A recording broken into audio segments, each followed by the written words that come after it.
Assalamualaikum warahmatullahi wabarakatuh.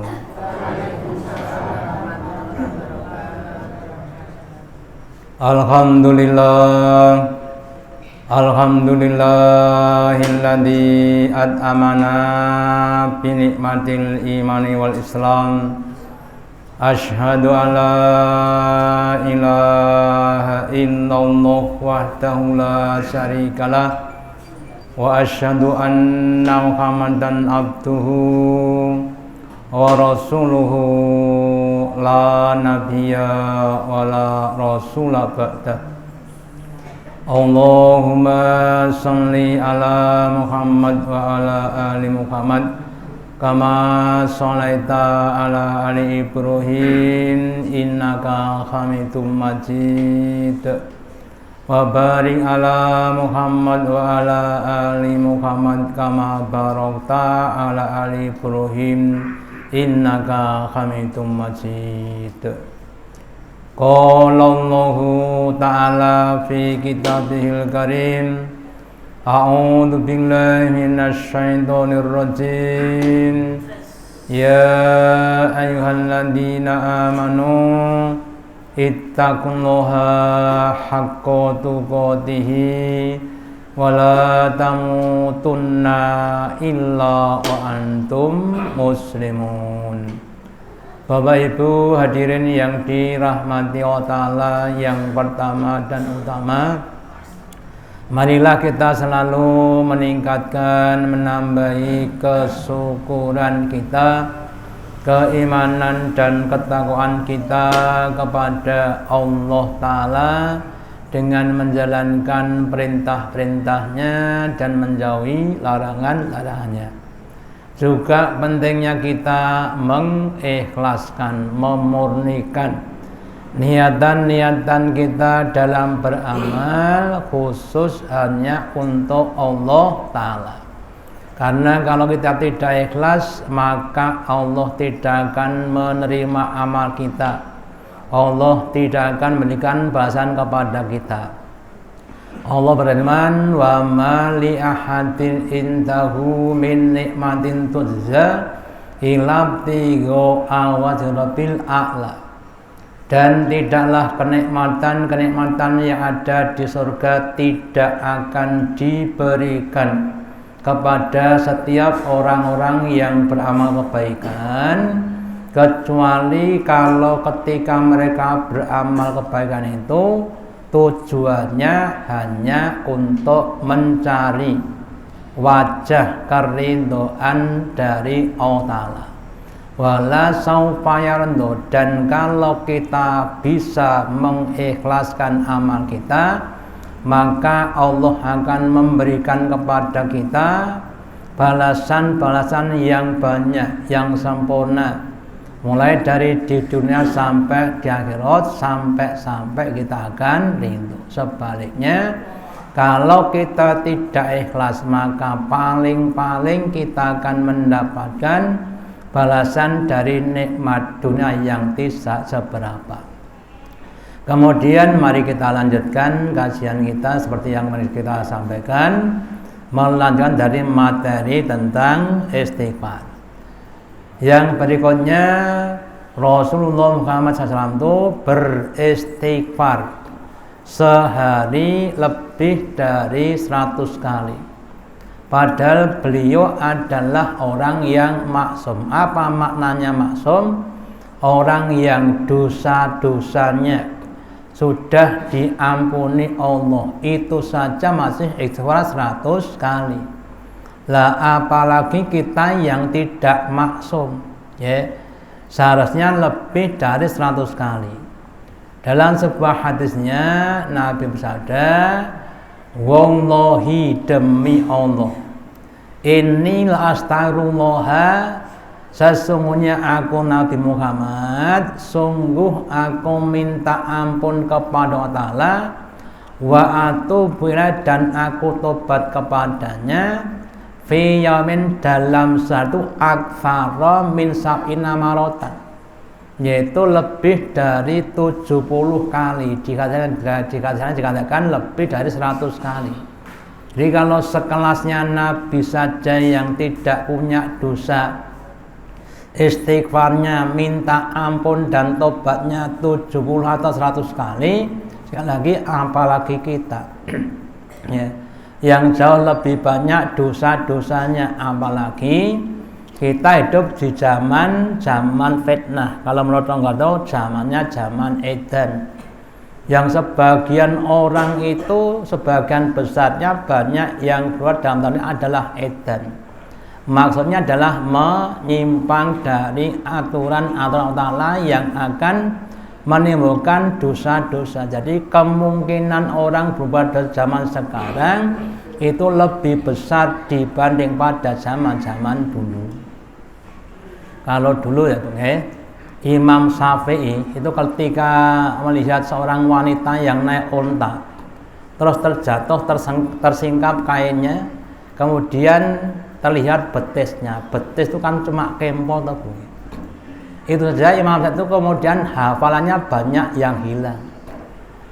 Nah sekarang tidak cuma betis, lebih daripada itu, tapi hafalnya nggak ada yang hilang. Kenapa? Karena nggak punya hafalan. Jadi kalau orang-orang dulu sangat-sangat menjaga akan dosa-dosa. Jangan sampai berbuat dosa itu saja masih banyak untuk istighfar. Makanya monggo kita berusaha bermulazamah. Namanya istighfar tidak cukup cuma 3 kali 5 ya. Habis sholat wajib istighfar 3 kali. Kalau 5 kali berarti 5 berarti kan 5 kali. 5 kali 3 berarti cuma 15, itu tidak cukup, harus ditambah dengan yang lainnya.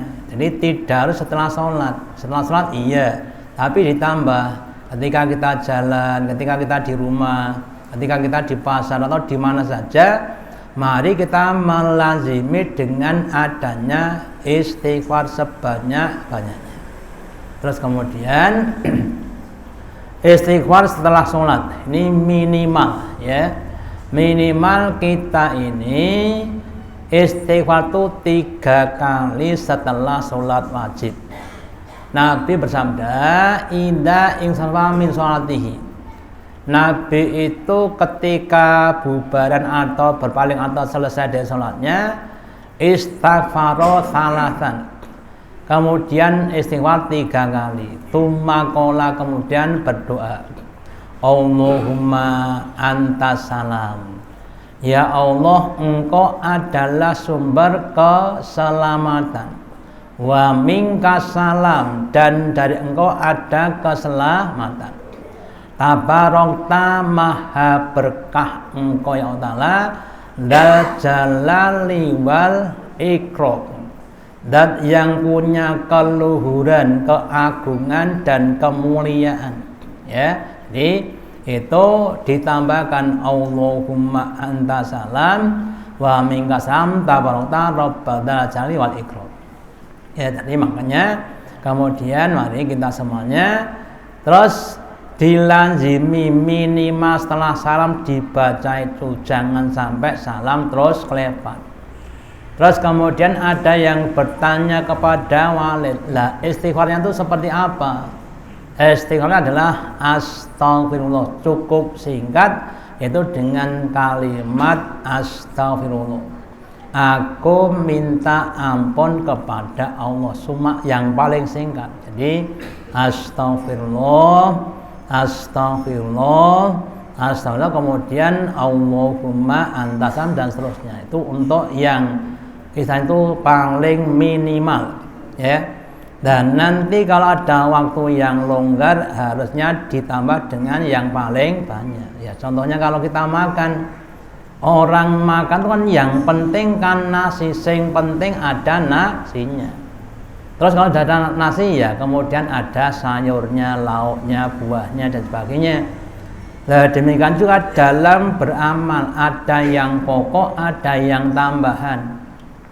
Istighfar minimal adalah 3 kali, terus kemudian Allahumma anta adalah yang paling minimal. Terus kemudian sekali lagi kalau bisa ya ditambah dengan yang lebih baik dan lebih banyak, sehingga istighfar kita akan betul-betul bisa menghapuskan dosa-dosa kita.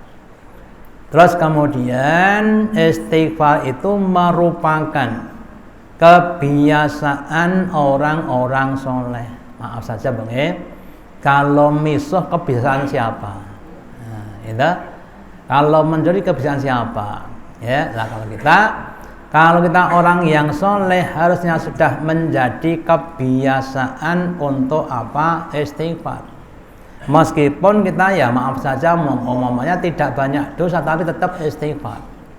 Maka di surat Ali Imran surat yang ketiga ayat yang ke-16 dan 17 Allah berfirman bahwa orang yang bertakwa itu adalah alladzina yaquluna, orang-orang yang dia berkata Rabbana innana amanna, wahai Tuhan kami sesungguhnya kami beriman, faghfir lana dzunubana, maka ampunilah dosa-dosa kami, wa qina adzabannar, dan jagalah kami dari azab neraka. Jadi orang beriman itu salah satu cirinya adalah beriman dengan barang yang gaib.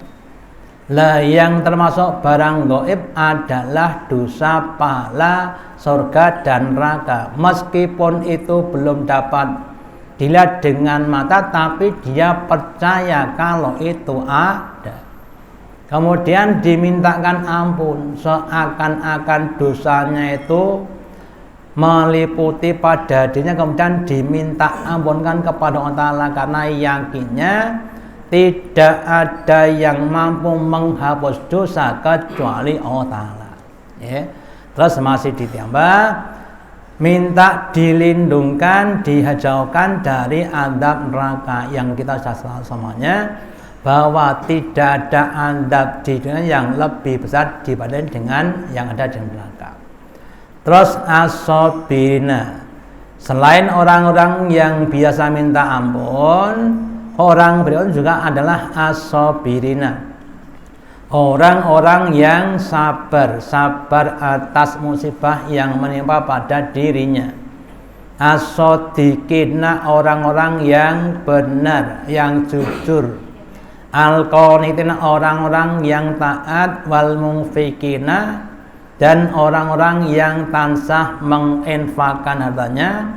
Wal mustaghfirina bil ashar, dan orang-orang yang dia banyak minta ampun di waktu sahur, di sepertiga malam yang terakhir. Makanya monggo Bapak Ibu, terutama kita yang sudah sepuh-sepuh ya, yang sudah usia 40 tahun ke atas, sudah sepuh, itu harusnya banyak-banyak mendekatkan diri kepada Allah. Istilah orang Jawa wis meh sore ki nduk ndang gage-gage anggone golek sangu. Ya, jangan malah gaplek pringkilan. Nah, gaplek pringkilan, tuwek-tuwek petakilan. Itu kan ada itu. Kalau nggak salah ada seorang nenek tuh jadi rocker, tahu nggak rocker? Yang nyanyi rock tuh loh. Nah, itu sudah sepuh tapi nggak menyiapkan diri. Nah, kita jangan seperti itu. Kita harus segera mungkin untuk menyiapkan diri. Sekali lagi yang sudah usia 40 ke atas, di waktu sahur monggo sekali lagi di sini diusahakan, dipersiapkan. Jam 3 itu seharusnya kita sudah bermulazamah, sudah lazim untuk bangun dan beribadah. Kalau belum bisa diusahakan tidur sedini mungkin, habis isya nggak ada kegiatan monggo ndang sare. Setengah 3, jam 3 monggo bangun, kemudian kita bangun terus kita banyak-banyak ibadah, sholat malam, istighfar, baca Quran dan sebagainya. Insya Allah nanti kehidupan kita akan semakin lama semakin baik.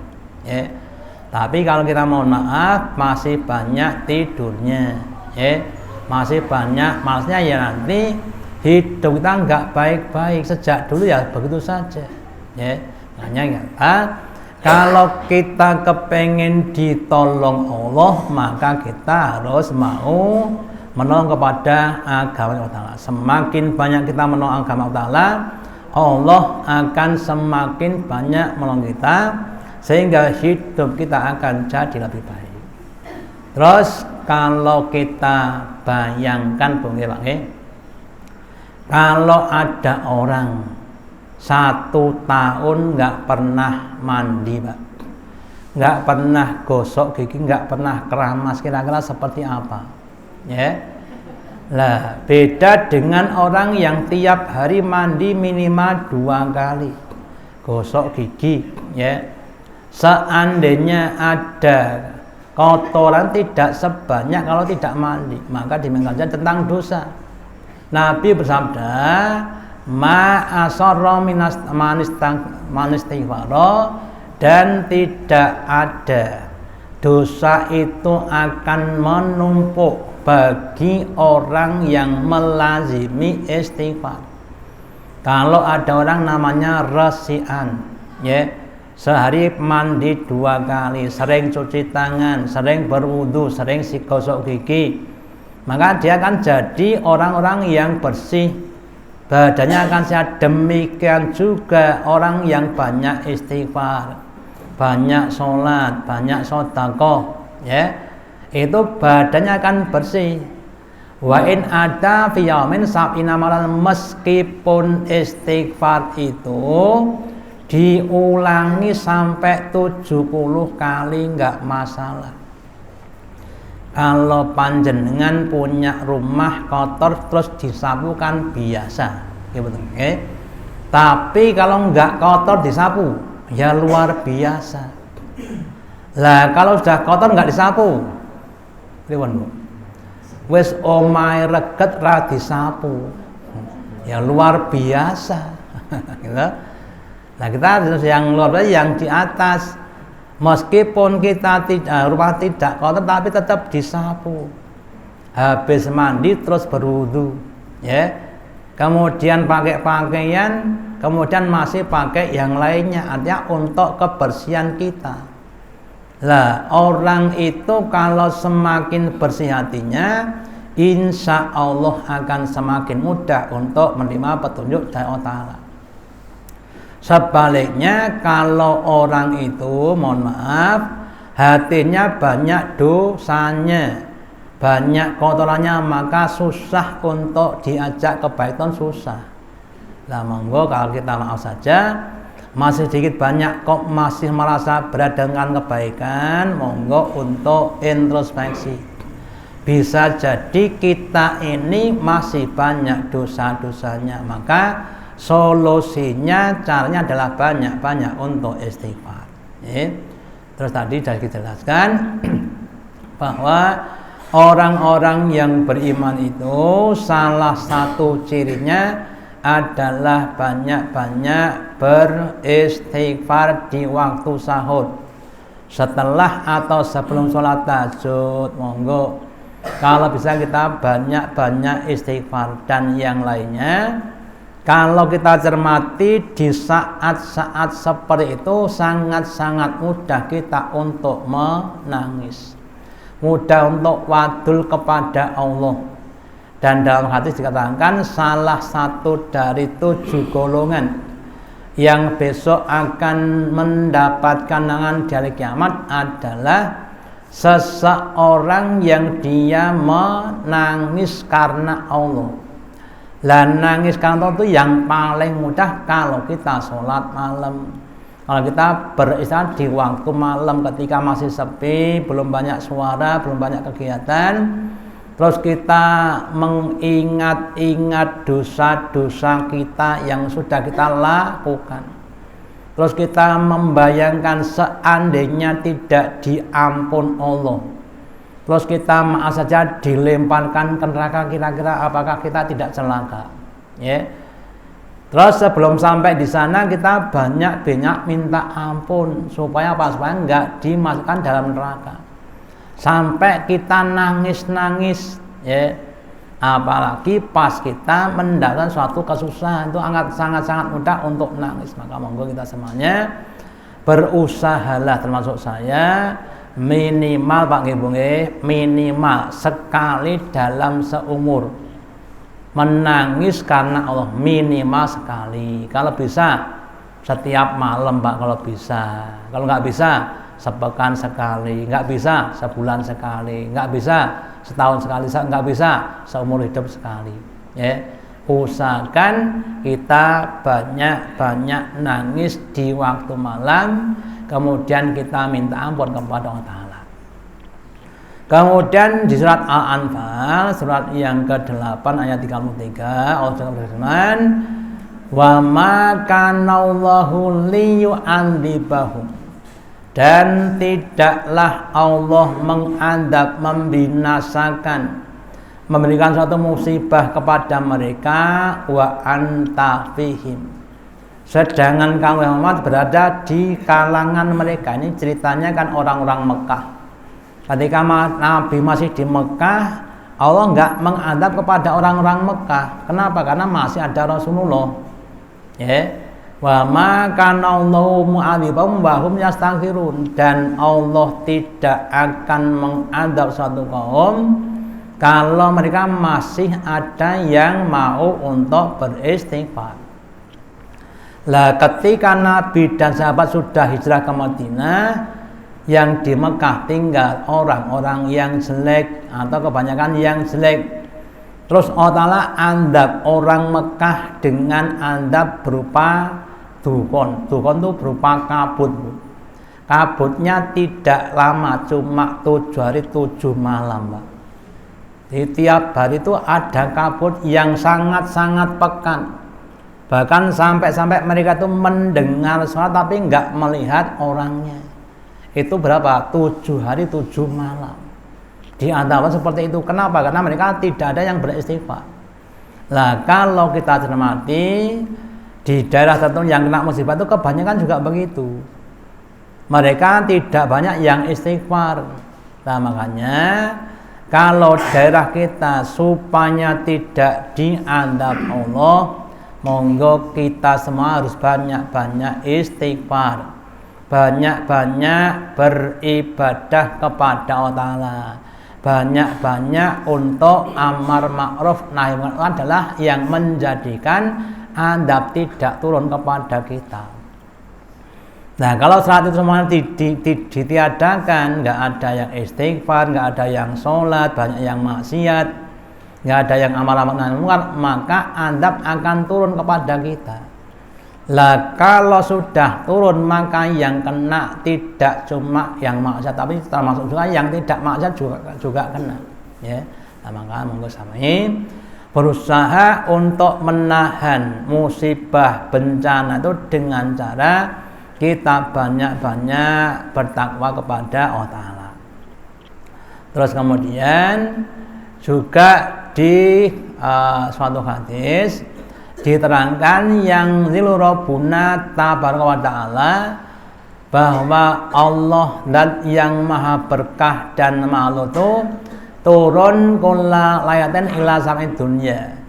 Allah akan turun ke langit dunia hina yabqa thuluthul laili al-akhiri, ketika tertinggal atau tinggal sepertiga malam yang terakhir. Jadi maksudnya setiap sepertiga malam yang akhir Allah turun di dunia itu maksudnya waktu-waktu yang sangat istijabah, waktu-waktu yang mustajab.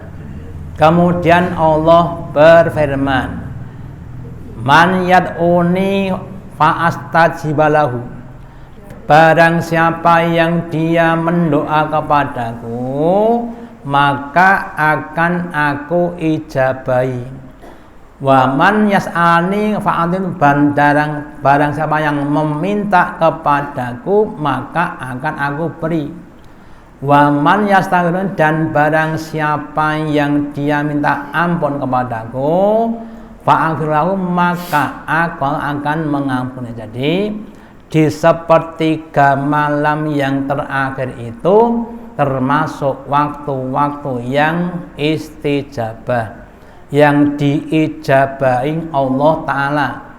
Barang siapa yang mendoa minta apapun, ya Allah, badan saya itu sakit seluruh tubuh ya Allah Ta'ala, berilah kesembuhan dan kesabaran.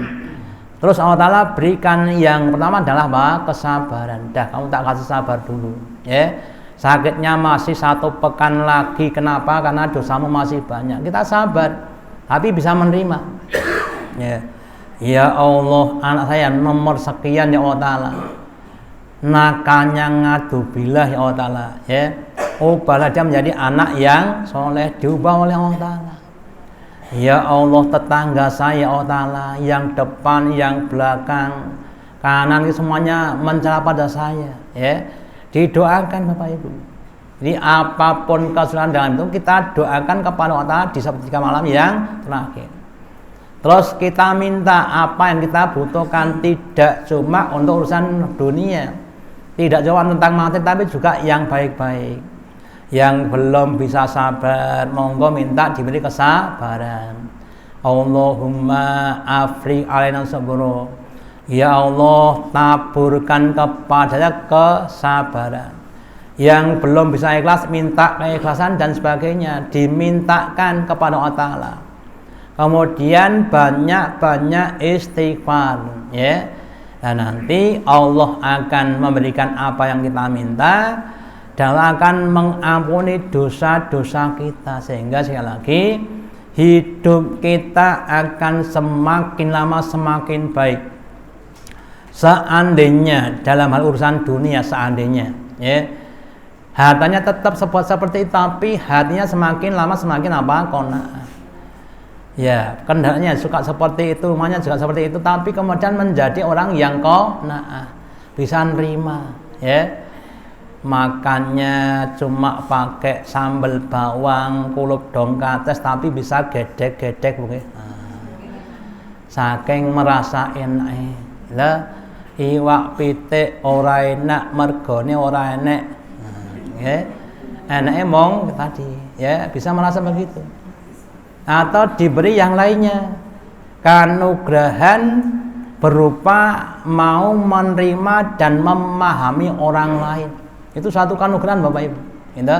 Utamanya yang jadi pasangan, suami memahami istri.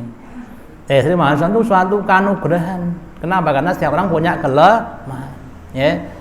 Ketika istrinya punya kekurangan, suaminya mau memahami, rapopo jenenge wong ya manusa ya ngono kuwi mau.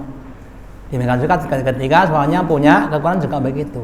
Nah, makanya hal-hal yang kita belum bisa, monggo didoakan kepada Allah Ta'ala. Terus kemudian kita semuanya berusaha dalam beramal itu kalau bisa diistiqomahkan. Jangan mendekat kepada pas baru mendapatkan apa? Musibah, ya. Pas kena musibah, salate jam 1 wis salat Pak, gitu. Tekan jam 4. Salate ngantek 3 jam, dikira sak jam nggih. Bar ditengok Allah Ta'ala uripe penak malah ra tau salat meneh. Ya, iki wong mriko wong Surabaya nek mriki mboten. Gitu. Nah, iki kita sami oleh saya banyak-banyak istiqomah. Kemudian di surat Ali Imran juga ayat 135 Allah berfirman, walladzina idza fa'alu fahisatan. Orang beriman itu adalah orang yang ketika berbuat fahisah. Fahisah adalah perbuatan yang saru, ya. Entah ucapan, entah perbuatan, adzalamu anfusahum, atau berbuat pendoliman, menciptakan berbuat kemungkaran pada diri mereka, terus dzakarullaha, mereka ingat kepada Allah Ta'ala, misuh terus kemudian ingat kepada Allah Ta'ala, atau terlanjur makan barang haram. Ki mau jane rotine sapa to ki? Kok wis tak pangan sik urung nembung, gitu. Atau yang lainnya. Terus apa? Fastaghfiru, kemudian mereka minta ampun untuk dosa-dosa mereka. Abu Bakar As-Siddiq itu punya teman yang jadi kahin atau dukun. Suatu saat dia ketemu, kemudian dijak jagongan, terus dikasih makanan. Ya, setelah makan dia tanya, loh, Makan tadi dari mana? Oh, makan tadi adalah upah saya ketika saya jadi dukun. Loh, berarti ini upahnya dukun? Iya. Berarti kan haram. Padahal sudah masuk perut. Kemudian dikoloh-koloh, ya, sampai keluar gitu loh. Kenapa? Karena tidaklah tubuh yang tumbuh dari barang yang haram kecuali neraka itu berat untuk memakannya. Ya, jadi kita berusaha untuk seperti itu. Mengenal dosa itu tidak mudah. Hanya orang-orang yang diberi petunjuk Allah Ta'ala yang mampu dan mau mengakui dosa dan kesalahan. Ya. Yang sering saya sampaikan begini, yang ngapunten. Sering orang itu golek benere dewe-dewe. Ada motor, dia reteng kanan, beloknya kiri. Sing mburi nabrak kemudian disalahke. Lah kowe retengku kanan lho kiri. Oh, aku maksudku retengku kiri kok. Lah wis salah kadang-kadang masih golek benere. Bener ya. Jarang orang yang mau salah. Lah maka kita berlatih untuk mengakui salah. Ngaku salah itu bukan suatu kehinaan tapi suatu kemuliaan. Ya. Terus orang yang mampu dan mau ngaku salah itu yang akan bisa istighfar. Sebaliknya kalau orang itu belum mau mengakui salah, nggak bisa untuk istighfar. Ya. Maka semakin banyak imannya, semakin ada kemampuan dan kemampuan untuk mengaku salah, semakin banyak itu seperti Nabi tadi. Ya. Kemudian wa may yaghfiru illallah, dan siapa yang dapat mengampuni dosa selain Allah Ta'ala, artinya tidak ada yang bisa mengampuni dosa kita, cuma Allah Ta'ala yang tidak bisa. Terus walam yusiru ala ma fa'alu, dan kemudian mereka tidak berterus-terusan dalam kebuatan yang jelek tadi.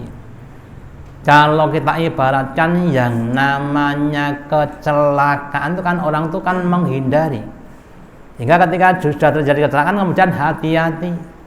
Jangan sampai lewat situ ada blegongan, ada jegongannya. Kita akan hati-hati tidak lewat situ.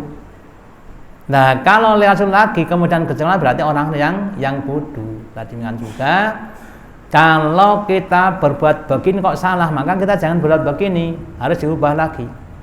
Ya, jadi kita orang-orang beriman berusaha untuk mau mengakui kesalahan-kesalahan kita, kemudian mengakui dosa dan istighfar.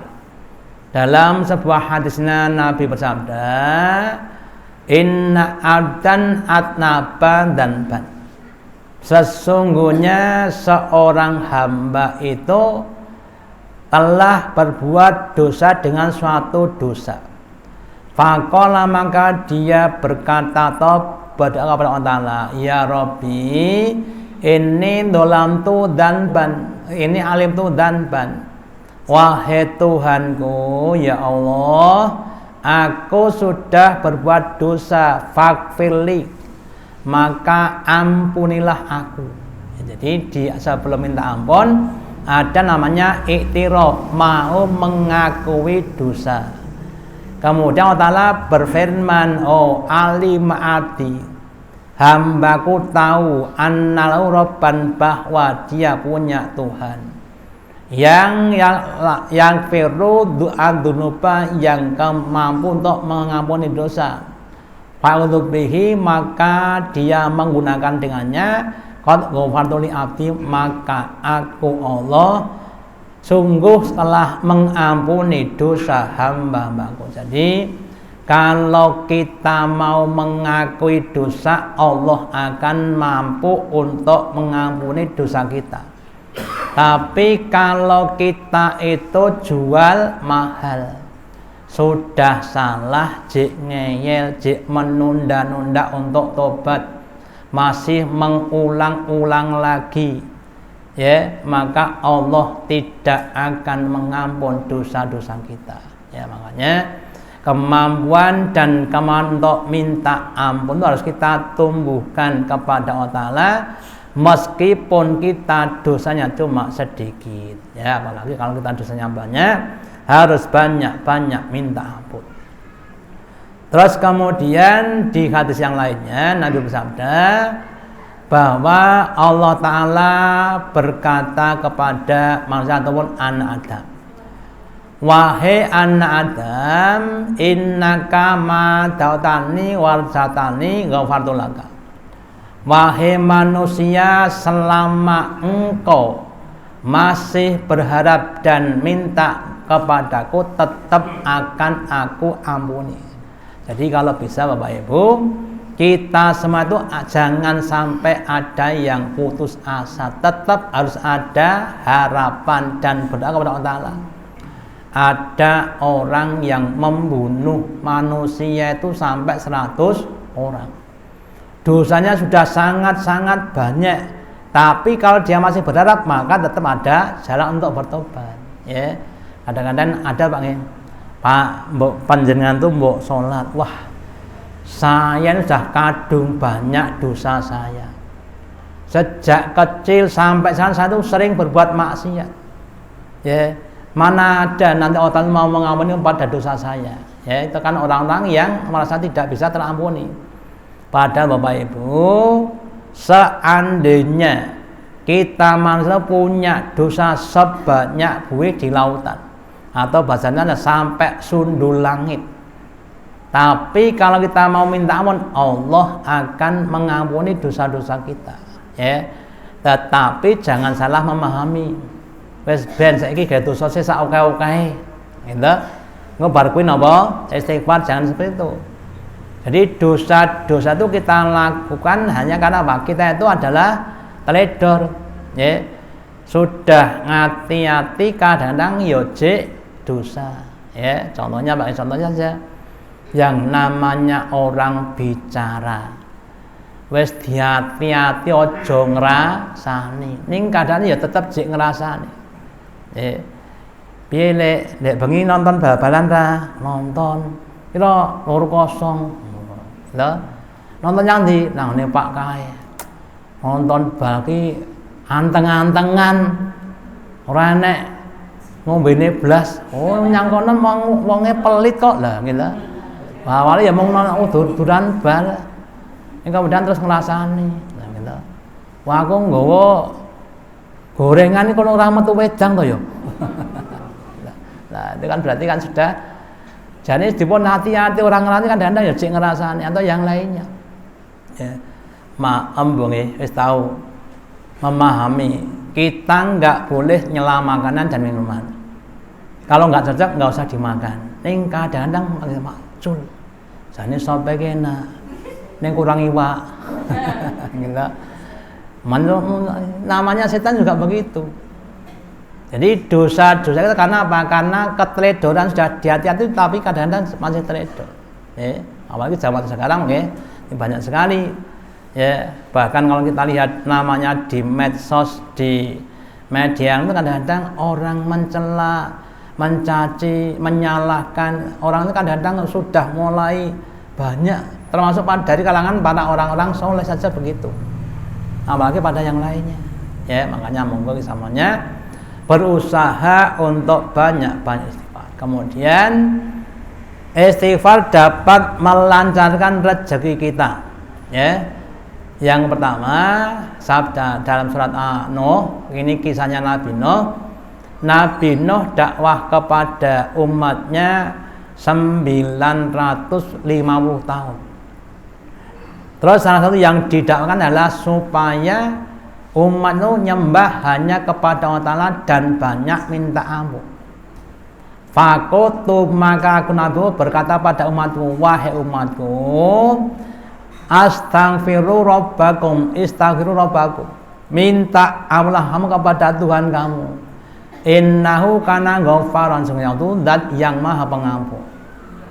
Yursil sama'u alaikum jika kamu mau minta ampun atas dosa-dosamu, Allah akan turunkan hujan kepada kamu. Jadi itu peristiwanya sedang terjadi kemarau cuma 40 tahun, Mbak. 40 enggak pernah turun hujan sehingga sangat-sangat butuh hujan. Lah kemudian itu akan terjadi kalau kamu minta ampun kepada Allah Ta'ala. Terus dengan ada hujan, yumbayum bikum bi amwali wal banin. Kemudian Allah akan menambah kepada kamu dengan adanya harta-harta yang banyak, keturunan yang banyak, ya. Wa alakum jannatin, dan Allah akan menjadikan buat kamu kebun-kebun dan sungai-sungai.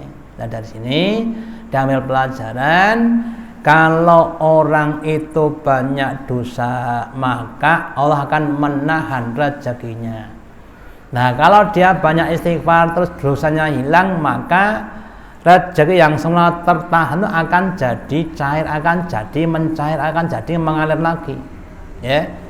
Nah, makanya monggo yang utamanya merasa rezekinya sempit, ya, monggo banyak-banyak lagi untuk istighfar. Yang rezekinya lancar, ya banyak istighfar, ya, karena mana tidak cuma untuk rezeki, tapi juga untuk yang lainnya, ya. Jadi dengan banyak istighfar, insya Allah akan melancarkan rezeki kita. Demikian juga pada kaumnya Nabi Hud, ya. Di surat Hud diterangkan ayat 52, wa ya qaumi, dan wahai kaumku, istaghfiru rabbakum, minta amulah kamu kepada Tuhan kamu, tsumma tubu ilaihi, kemudian kamu tobatlah kepada Allah Ta'ala. Kalau kamu mau minta ampun dan tobat, yursila sama alaikum mitroron, Allah akan menurunkan hujan kepada kamu, wadikum kuwatan ila kuwatikum, dan Allah akan menambah kekuatan kamu, rezeki kamu, harta kamu, kekuatan jasa kamu atas kekuatan yang sudah ada. Wala tata'alau mujrimin, dan janganlah kalian berpaling menjadi orang-orang yang banyak dosa. Ya, jadi dengan ini Bapak Ibu, kita harus banyak-banyak istighfar. Dengan istighfar kita akan dilancarkan rezeki kita, rezeki harta benda, rezeki keselamatan, rezeki kesehatan, rezeki keamanan, rezeki yang lainnya, ya. Tetangga kita akan jadi lebih baik kepada kita, anak kita, istri kita juga begitu, ya. Demikian juga nanti akan diberi tambah kekuatan dalam bidang ekonomi, dalam bidang kekuatan jasa dia, dalam bidang yang lainnya, semakin lama semakin kuat. Lah sebaliknya, kalau kita semakin banyak dosa, ya, maka kita akan semakin dicabut atau dikurangi kekuatan kita. Yang kemarin rezekinya cukup untuk 1 bulan, sekarang cuma setengah bulan, ya, bulan depan cuma 1/4 bulan dan sebagainya, ya. Akhirnya akan terjadi kekurangan dan sebagainya, atau juga yang lainnya, ya. Kemarin sudah 1 tahun nggak pernah terjadi perang Brontoyudo mungkin, nah, ngerti ya, di rumahnya. Tapi kemudian sekarang kok sering padu karo bojone ngopo to? Nah, itu karena gara-gara ya banyak dosa tadi. Artinya diselisihkan antara istri dengan suaminya, diselisihkan tadi, ya. Nah, makanya monggo kita semuanya yang lagi harus banyak-banyak istighfar. Semoga dengan kita banyak istighfar, Allah Ta'ala lancarkan rezeki kita, satukan hati kita dengan istri sama kita atau dengan yang lainnya, kemudian kita semakin diberi kekuatan untuk bisa menjalani ibadah-ibadah dengan lebih baik, lebih istiqomah dan lebih ikhlas, dan kemudian kita akan semakin dekat dengan Allah Ta'ala. Amin. Demikian yang dapat saya sampaikan pada kesempatan malam hari ini. Semoga ada manfaatnya. Allahumma taqabbal minna innaka antas samiul alim wa tub alaina innaka antat tawwabur rahim. Kita akhiri dengan doa majelis. Subhanallahumma bihamdika asyhadu alla ilaha illa anta asyhadu an la ilaha illa anta. Wassalamualaikum warahmatullahi wabarakatuh.